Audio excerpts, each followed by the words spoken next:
Keeping your text messages protected from hackers and eavesdroppers has become a major issue.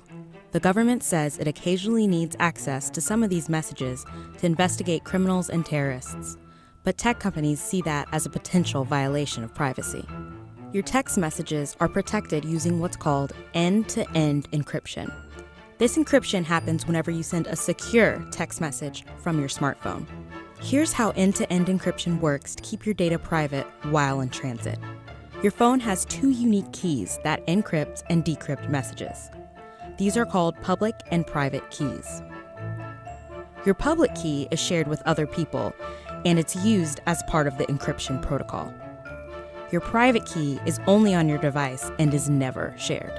When two people want to securely chat, they use a combination of public and private keys to create a temporary shared key. Let's look at how this works. Alice sends Bob a message which simultaneously causes an exchange of public keys. Both Bob and Alice use the other person's public key combined with their own private key to create a temporary shared key. They then use this shared key to encrypt messages to each other, and their public keys are used to confirm that those shared keys are authentic. The shared keys are being erased and regenerated constantly, which ensures that Bob and Alice's conversation cannot be decrypted in the future. An eavesdropper could see that Alice and Bob exchanged messages. But because the eavesdropper doesn't have Alice or Bob's shared key, these messages can't be decrypted. Some people believe that tech and telecom companies should provide what's called backdoor access to these encrypted messages. There are two types of backdoors.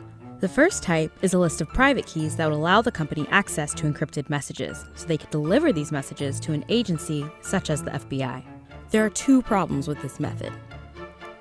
One, if this list is hacked or compromised, every person's private key is up for grabs. Two, if this system is abused, you, the user, would have no idea that someone is accessing your data.